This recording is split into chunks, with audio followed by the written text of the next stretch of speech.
نبی بخش صاحب نے ایک سوال لکھا، لکھتے ہیں کیا چلتی گاڑی بس وغیرہ کی سیٹ پر فرض نماز بیٹھ کر ادا کی جا سکتی ہے جس کا رخ بھی قبلہ کی جانب بنتا ہو اور سجدہ بھی سیٹ پر کیا جائے جبکہ نماز نہ پڑھنے سے نماز کا وقت ختم ہو جاتا ہو؟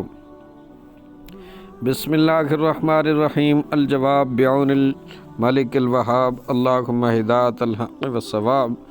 فرض نماز کی ادائیگی کے لیے قیام ضروری ہے۔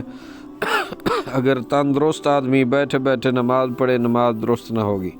نیز کہ گاڑی میں قبلہ رخ رہنا بھی ممکن نہیں ہے، لہٰذا گاڑی رکوا کر اتر کر نماز ادا کی جائے۔ اگر کسی نے چلتی کار، وین وغیرہ میں قیام کے بغیر یا قبلہ کا رخ کیے بغیر فرض نماز ادا کر لی، اس کو دہرانا لازم ہے۔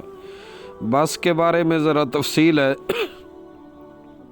کہ اگر شہر سے باہر لمبا سفر ہو اور بس ڈرائیور کہنے کے باوجود بس نہ روکے اور نماز کا وقت نکل رہا ہو تو دیکھا جائے گا کہ اگر بس کے اندر قبلہ رخ ہو کر قیام، رکوع، سجدے کے ساتھ نماز ادا کی جا سکتی ہے تو اس صورت میں نماز ادا کرے۔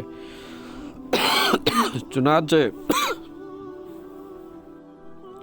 اگر بس قبلہ رخ چل رہی ہو یا مخالف سمت جا رہی ہو اور سیٹوں کے درمیان فاصلہ ہو تو قیام، رکوع اور سجود کے ساتھ نماز ادا کی جا سکتی ہے۔ اس صورت میں اگر قیام کھڑے ہونے کے لیے سہارا لینا پڑے تو اس کی اجازت ہوگی۔ اگر پورے قیام کے دوران سہارا لینا پڑے اور ہاتھ نہ باندھ سکے تب بھی قیام نہ چھوڑے، سہارا لے کر قیام، رکوع اور سجدے کے ساتھ نماز ادا کرے۔ اگر بس کے زیادہ حرکت کرنے یا چکر آنے کی وجہ سے قیام نہ کر سکے تو اسی راہداری میں بیٹھ کر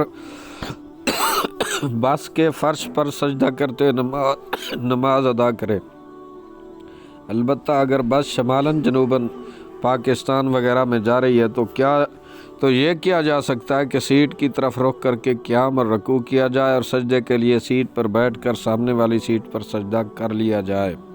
اور اگر بس میں مذکورہ صورتوں کے مطابق نماز ادا نہ کی جا سکتی ہو، مثلاً قیام ہی ممکن نہ ہو یا قیام تو ممکن ہے لیکن قبلہ رخ نہ ہو سکے یا سجدہ نہ کیا جا سکتا ہو یا کار وغیرہ کا ڈرائیور گاڑی نہ روکے اور نماز کا وقت نکل رہا ہو تو فی الحال تشبہ بالمصلین یعنی نمازیوں کی مشابہت اختیار کرتے نماز پڑھ لے، پھر جب گاڑی سے اتر جائے تو فرض اور وتر کی ضرور قضا کرے۔ واللہ اعلم عز وجل ورسولہ عالم، صلی اللہ تعالی علیہ وآلہ وسلم۔